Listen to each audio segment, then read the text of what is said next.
Hello, everyone. Welcome. Thanks for joining our diagnostic training session today. Now, what you're about to see is a pre-recorded training session we did over in the United States. But be assured that a lot of the material that we cover is really applicable to any automotive application. So just be aware that yes, it is a lot of North American vehicles, but a lot of the same principles apply over in the UK as well. Now, if you have any questions, if you're watching this during the premiere, you can just leave it in the chat. We'll be monitoring that. And if you're watching this after the premiere, then just feel free to leave a comment underneath the video, and we'll get to those as we can as well. So my name is Jason Gabrenas. I'm one of Snap-on Diagnostics technical trainers. I've been in the training department since 2013, traveling around North America, helping techs and shop owners get the most out of their diagnostic equipment. Before I did that, it was a couple years as a diagnostic sales rep at Snap-on, so I had a group of about 30 different franchisees I worked with, as well as the shops that they service, in order to help everyone get the most out of their diagnostic needs.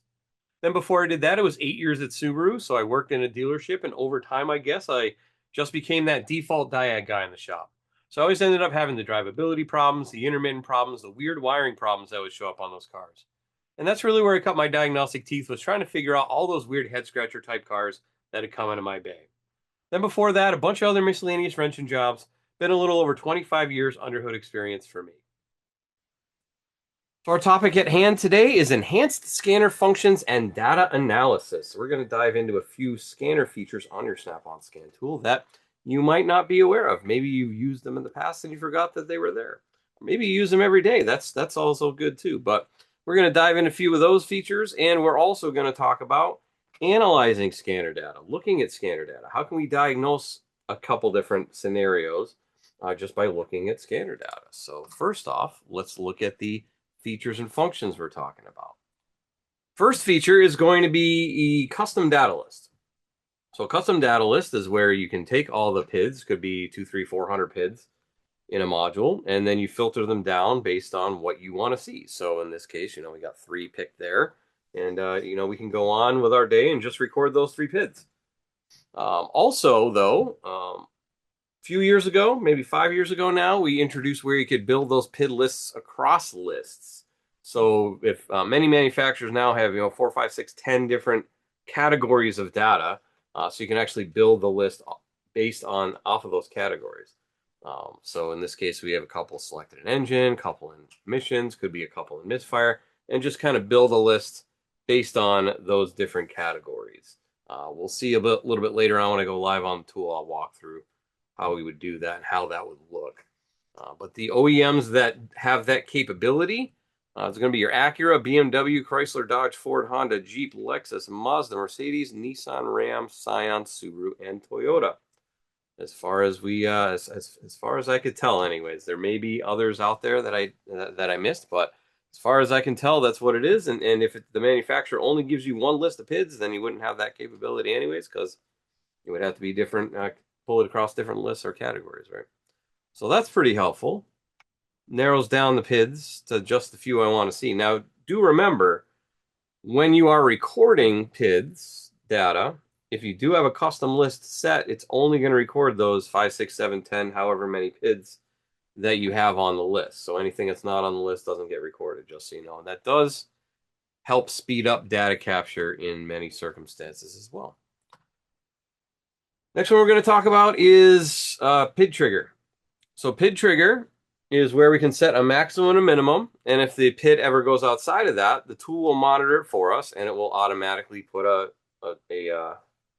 marker in my data based on where it exceeded those values. So in this case, this is on, like, say, a Triton, and you see we have a line at the top, that's our max, a line at the bottom, that's our minimum, and if it ever exceeds it when they're armed, in this case when they're that color, they're not armed, like magenta, it'll also be noted with a blue flag showing that that is monitored right now. So you can set these manually. Then when we arm them, once it does go out of spec, you'll see, in this case, it puts a red line down and then a green line down on all the other PIDs. And then it records for a little ways, and then it saves it. And the gray line is the point where it actually saves the recording. And then if I see the red flag there, that is to mean that that particular PID is the one that went out of spec. So I can do this. Now, if you were here at the very beginning and watched that pre-roll video there, you could even use this instead of just looking at data, because I might not know what data I need to look at. I can just record all the data and then set this on something like a switch that goes on and off, such as cruise control. And that's easy enough to do, so that way I don't have to have somebody sitting in the passenger seat monitoring the data, and I don't have to take my eyes off the road and look over there. I can just drive along. When the car starts acting up however it's going to, I just simply tap that cruise control arm button, and it will go on and capture it that way. So that's very helpful, I would think. Instead of having to try and set it up on a PID that you think might not be used all the time, like some people use like the brake light switch or whatever, but I think you're going to hit the brakes when you go on a road test. So I was talking to somebody over the weekend at the Vision conference there, and they said what they do is they usually pump the brakes 3 times in rapid succession. That way, if you see 3 brake switch inputs, they'll know that okay, that's where the problem was, right? But like I said, I suggested to him the cruise control switch. He's like, man, that's a really good idea. So take that as you will, but that could be pretty useful and save you some time and headache later on if you do it that way.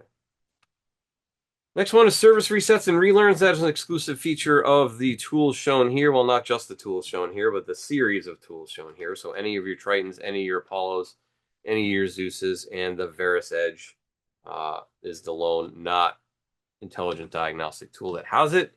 But it is a quick menu. Service resets and relearns is right here.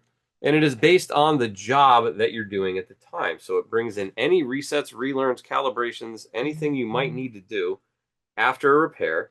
Also adds in any bidirectional controls that might be part of that you might need too. So we'll see a little bit later. There's an example of that actually coming up in a couple of these slides. So if I were to go into service resets and relearns on this Tahoe, for example, and then we see the replace relearn oxygen sensor in this example. So on this Tahoe, it has what's called a resistance compensating oxygen sensor heater circuit. So what that does is as the heater circuit wears out, the resistance will increase in that circuit. So it also needs to increase the amount of current flowing through that heater circuit in order to keep it the same. So the pulse width increases, the amount of time it leaves it on. When I replace that sensor, however, I need to reset that back to the factory spec. Otherwise, I will probably burn out that new oxygen sensor. So to do this, I would go into the oxygen sensor there, and it's going to give me any parts replacement data there. It's going to give me any TSBs, bulletins, recalls, or campaigns that are related to this repair as well. And then there is the bidirectional controls I was talking about earlier. So if I wanted to turn on and off bank 1, sensor 1, I could do that from here. But there's the relearn down there. So oxygen sensor heater learn. So I click on that. And it says on the next screen, select reset to initiate the reset. Hit continue, and then I'd come up here, click on the little box right there. It's going to tell me what the current values are. Click on the box, resets them back to 0 or factory, whatever that happens to be, and reset completed successfully in this case. So those are a few of the bells and whistles that you might be able to play with. We'll look at a couple other ones as well when we get a little bit later when we talk about going on the tool. But now let's talk about what are we going to do with the data when we look at it. So we're going to go through data analysis on a couple different scenarios that you may run across as well. So first off, I'm going to talk about the relationships of oxygen sensor, short-term fuel trim, and long-term fuel trim data. Right? They kind of all work together hand in hand. So the oxygen sensor is going to feed the computer, tell it how much oxygen is in the exhaust. And based on that, it will adjust the fuel up or down depending on whether it's running rich or running lean by using short-term fuel trim. So it will either add fuel or take away fuel depending on whether or not it's lean or rich. Also remember, it is backwards, right? So if I am lean, if the computer is seeing lean, then it will add more fuel, right, to bring that lean mixture back towards stoichiometric. So I will get a positive fuel trim if it's lean. And conversely, if it's reading rich, it will pull fuel and get a negative fuel trim doing it that way. So over time, that short-term fuel trim is going to adjust. Now, if it gets widely off to one side or the other, like plus 10% or whatever, for a long period of time, it will feed into the long-term fuel trim and make that adjust upwards as well. So if let's just say short-term stuck at like plus 8% for a while, and then all of a sudden it says, hey, it seems to just be how the car is running right now. So it feeds over to long-term fuel trim, and long-term fuel trim bumps itself up and says, okay, now this is normal. And then the short-term field trim would adjust based on that. So the long-term field trim tells the story of what's been going on for a while. Short-term field trim tells the story of what's going on right now based on what the long-term field trim is also doing. So we did a little experiment checking 4 different data PIDs. So we have the rear O2 sensors. This is a Subaru, by the way. So the rear oxygen sensor on this is a zirconia sensor. So when everything's running the way it should, we should be reading pretty rich. So 0.8 volts, which is on the rich side. Air fuel ratio sensor in the front. So that should be trying to live around 1 in the middle there. Up plus or minus a little bit on either side isn't a major deal. So that's fairly flat there. On Subaru, for some reason, on the OEM side of things, they call short-term fuel trim air fuel correction, and they call long-term fuel trim air fuel learning. So if you're trying to find those PIDs on a Subaru, it's because they're called correction and learning. Now, I guess logically, it kind of makes sense if you think about it. So correction is short-term fuel trim, and it is correcting the fuel in real time, basically. So that kind of makes sense. And then learning is learning of what the correcting is doing. So I guess logically, it kind of makes sense. Why they couldn't just name it the same thing that the rest of the automotive industry did, I don't know. You do go into OBD generic, it is short-term and long-term, but on the OEM side, it's air fuel correction and air fuel learning. So here's the point, idling right here. You can see that's fairly level there on the air fuel sensor. Very, very level on the rear oxygen sensor, which means that the cat is doing what it's supposed to be doing because it's getting rid of, it's using up all the oxygen in the chemical reaction that happens inside the cat. So I should be seeing very little oxygen in that exhaust if the cat is working properly. Hold on to that. We'll use that later as well. So here's where I started introducing a vacuum leak here. Now what I did is took the brake booster hose and slowly cracked it off of the intake, because if you just pull it off all the way to Carlstall, right? So slowly started cracking it open, and we can see how the short-term fuel trim is reacting there, and the air fuel sensor is slowly reacting a bit. And then I started going a little bit further, and you can see how it's reacting more and more and more and more and more. Finally, it was as far off as I could get it before the car would stall, and you can see how it went very, very lean. To compensate for that, the short-term fuel trim started creeping up, and then all of a sudden, when it was mostly off, it went off to the races here and maxed out at 35%. We can see 35 there. So maxed out at 35%, which I suppose is probably the max that it's able to do. Also in here, we see that the rear O2 goes full lean as well. So that's 0 is full lean on a zirconia sensor. You can also see the long-term fuel trim taking a minute to catch up. So we get a little bit of a rise there and a little bit of a rise there, and then even bigger rise there. And then when it's up to plus 35%, it is up to 3, 4, 5, 6. So it is learning over time, and it's coming up here. Then you can also see where I put the hose back on. All of a sudden, the front sensor goes, boom, full rich. Now, why did it go full rich? Because it was dumping 35% more fuel than it normally should have. So it's going to not have reacted until a little bit further down the road, right? So it has to first see it, then it calls for the fuel to go the other way. And that's why my fuel trim went pretty sharply down, and then it went negative down here. And then the air fuel sensor recovers, and the fuel trims eventually recover there. But you'll also notice that the long-term fuel trim is really lagging behind, because I've already gone back to rich, and I'm pulling negative fuel trim here, and where we get that top spike in the long-term fuel trim, right? So you can kind of see how they lead into one another. And also the rear oxygen sensor is going to see it after. So this is full rich there, and this is full rich there. And you can see it's a little bit trailing behind the front one just because of the distance that the exhaust has to travel at that point, right? So all kind of interesting, a lot of different things you can see by looking at this data, right? So there's where it went rich there. All right, next let's talk about diagnosing a cat using scan data. This was kind of interesting. They taught us this in Subaru school because we had a lot of bad cats for a time there. So basically a catalytic converter, this is not a catalytic converter class, but it takes all the bad stuff in and the less bad stuff out. So we get our hydrocarbons, carbon monoxide, oxides of nitrogen, and oxygen go in. and then it goes through some chemical changes, reduction and oxidation, and out the back comes oxygen, carbon dioxide, water, and nitrogen. Not a lot of oxygen though, just because that form. Oh well, yeah, I guess they kind of add themselves together, right? So the oxygen goes into the carbon dioxide and the water as well. So there's very little oxygen left over, just loose oxygen, put it that way, and then nitrogen, of course. So here's how we can test the cat using a scan tool. So I'm looking at 4 PIDs here, and that's all I really care about. We have our rear oxygen sensor here, which once again is a zirconia sensor on this vehicle. We have air fuel ratio sensor up front, and then we have, I wanted to monitor the throttle angle and the vehicle speed, because in order to do this test, I need to find a nice open road, fairly open road, where I can go at least 45, 50 miles an hour for at least a minute or two with steady throttle.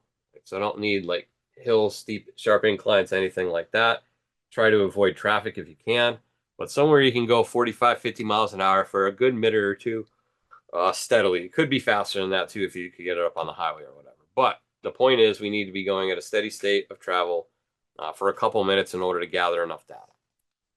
And what I want to see as I'm doing this is right smack dab in the middle pretty much.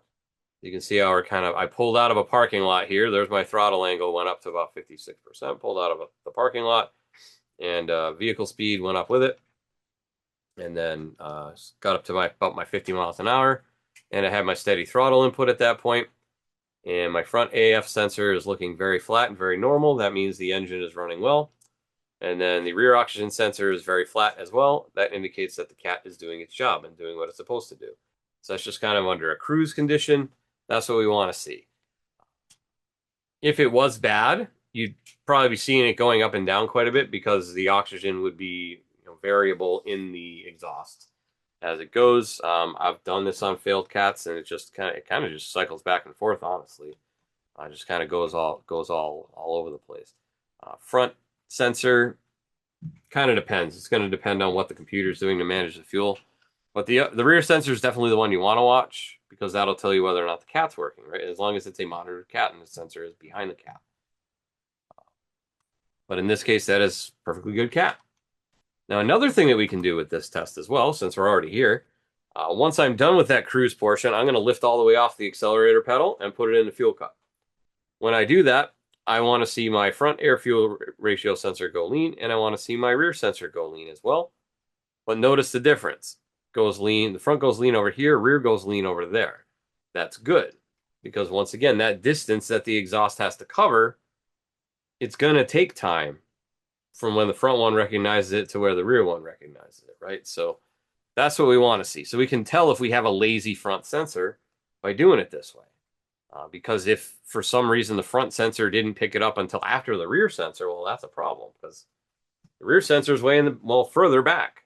So we need to, the front sensor should be reacting first. But if it's not, then we have a problem with front sensor. Okay, here's a quick one, a little case study. So this is on 03 Silverado, and it's surging at idle. It's a Duramax diesel. Won't hold a steady idle. What can we check? Well, on this one, we really only need to check 3 PIDs. I'm going to check the RPM because that's surging. We can see it surging, 653 to 732, right? I want to see my desired fuel rail pressure, in this case in millipascals. It's looking for 30. What is it receiving? Actual fuel rail pressure is 24 to 37, so that's your variable right there. And what controls the idle on a diesel is going to be how much fuel's in there. So going up and down, we can see how they kind of mirror each other as well. So that's bad. So the fuel rail pressure regulator, or the pressure regulator, is not doing its job. Something is wrong with it. Looks kind of like this, 3 bolts. And here's just a little more information on it. So fuel pressure regulator is now serviceable separate from the fuel injection pump. You used to have it with the fuel injection pump. If the service manual diagnostics lead to the replacement of the fuel pressure regulator, inspect the inner tip of the regulator for corrosion upon its removal.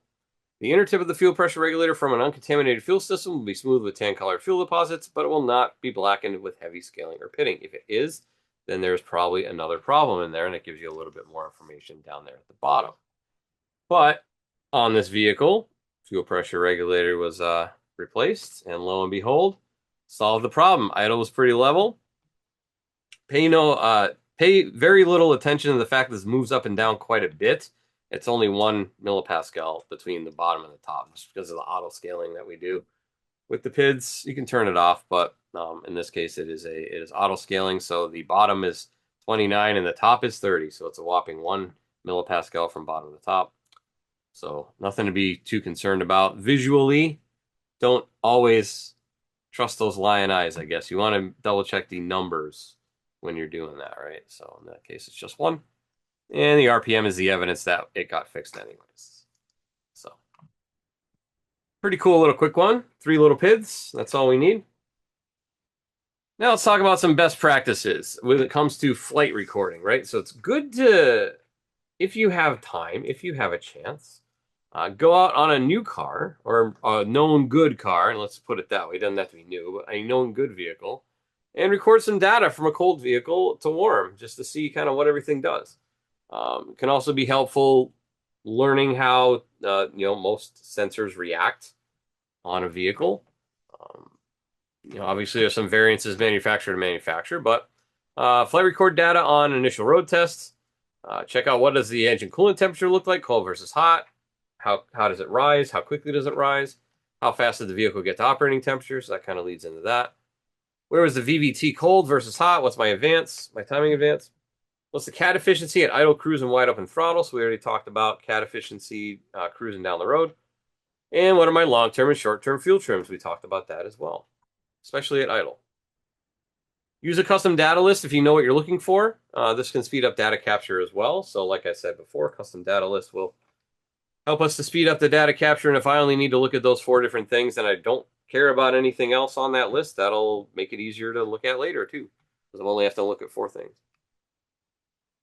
And then we'll use PID triggers to flag a PID when it goes out of range. Like I said, use a PID trigger on a switch input, and we can use that as a master save button, which is very helpful.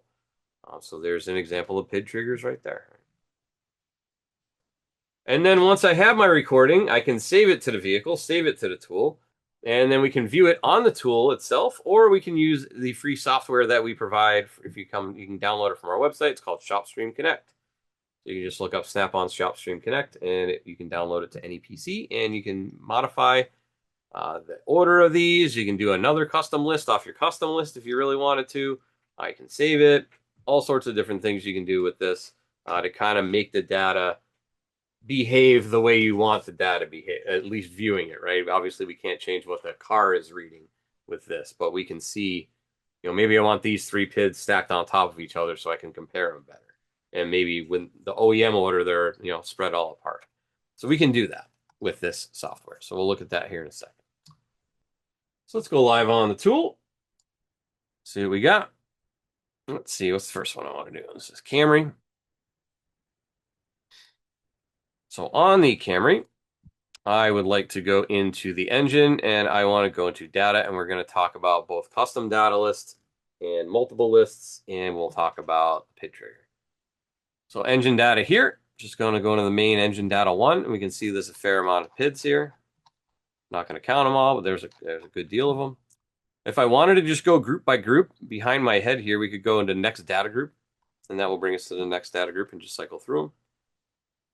But for this instance, we want to go to custom up here on the top left. And you can see I have my engine data 1 selected, and there's all the other categories as well. So I'll uncheck that. I'm going to open this up. And let's say I wanted to look at that and that. Maybe that too. And then my misfire data, maybe I want to look at that and that. And then in my AF sensor data, maybe I want to look at my impedance, my heater. And maybe here I want to look at coolant temp, intake temp, auto control. Maybe I want to look at, I don't know, this and this. And we'll do some in here. So we'll do average speed, engine speed of all cylinders. There we go. We'll go back to list view. And now I have 2, 4, 6, 8, 10, 12. 12 different PIDs. So now that I have the PIDs here, it will only record the ones that I have. By the way, it automatically starts recording. You see, I didn't have to tell it to record or anything. As soon as I'm in data, it starts. It's automatically recording. So we see we got about 40, 50 frames down here already. And I want to set a PID trigger now. So let's say I want to set it on this engine speed PID, right? So I'm going to back up. Easier. Looks like I'm maxed out at 759.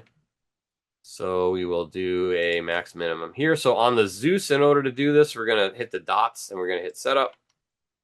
Going to turn the trigger on, make the minimum 749, I guess, and make the max 759 because that would seem to be the top. Also need to make sure I arm them after I save them. I'm going to save them. And now I can see that we have data below and we have data above, or at least we have a line below and a line above, and they're kind of a dashed line, right? So now I got to come down here to the camera, turn that on, and we'll let it go for a little bit. Give it a minute. Just got to get back over that 759. No? Over the threshold. That might have been kind of loud for some of you. That was kind of loud on my end. Sorry about that. But you can see it gave us a red line. And if I look at all the other PIDs, I have a dashed red line to match on all of them. So you can see how they all kind of fit. Now look at that. That one went up, that one went down.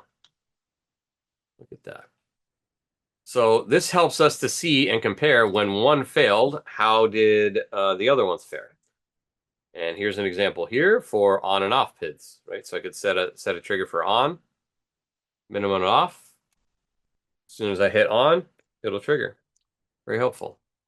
Also, another thing that is a bit unique to the Zeus Plus anyways, is you see down here on my timeline, I have the red flag. That red flag indicates that's where a PID went out of spec. So if I tap on that flag, it's going to center the recording on that failure point, right? The red line. And it'll also open up any offending PIDs that trip that trigger. So in this case, it's just the one, but then it's centered it right on the middle of the graph there, and it just brings it right there. Makes it very easy to go and find where my problem lies. Now it did save it. So if I come down here to the Camry, and there is be that one, the top one, right? There is my data. Now I can go up to 16 PIDs. I didn't record 16 PIDs. I only recorded 12, so we can do that. I can do another custom list if I wanted to. I can go in here and edit this list.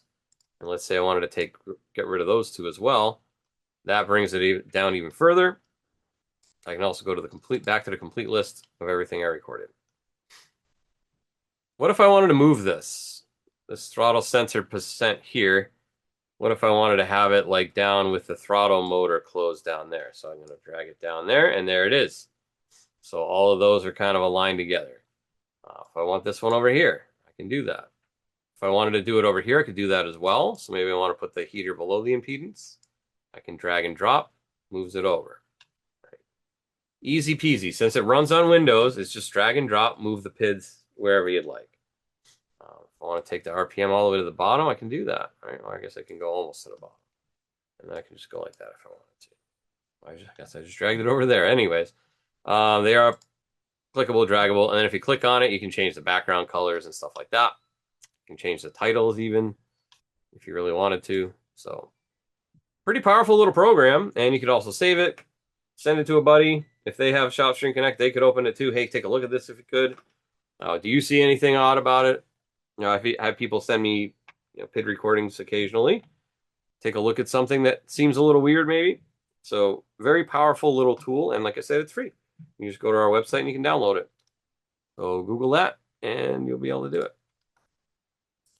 Okay, that is the Camry. Now let's talk about something that came up on a meeting today, actually. I was having a meeting, and we were talking about PID data on a Volvo.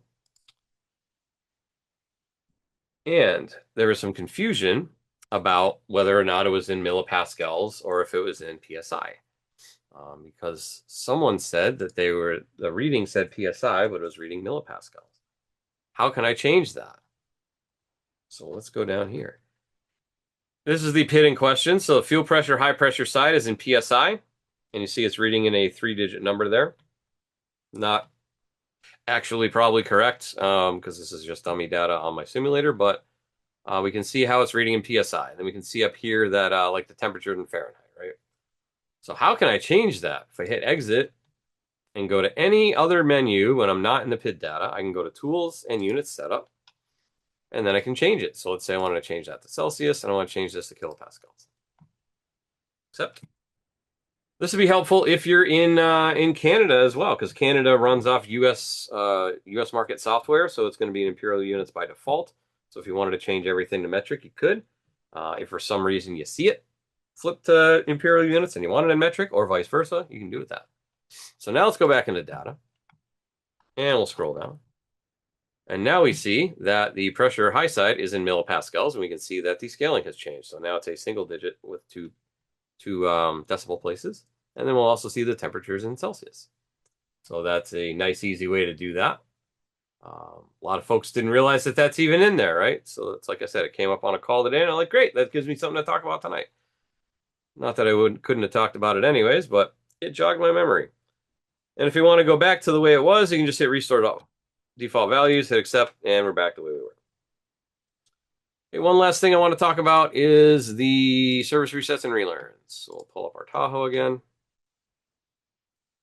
And on this Tahoe,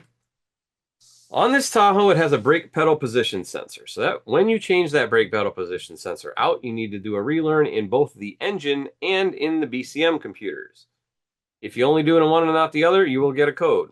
So how do I find it? Well, if we go into engine and we go into functional tests, and I guess it's in output controls, and then there it is, BPP sensor learn. Key on engine off, transmission and parker neutral, brake pedal in the fully released position. Select learn on the next procedure. Hit continue. Hit learn. Done. Resets it. Okay. Then I got to go back a bunch of times. And then I got to go to body. And then I got to go to the body control module. Click on that. Click on functional tests. I think that's output controls as well. And there it is right there. Brake pedal position sensor learn. Notice how they spell it out. They don't abbreviate it in this one.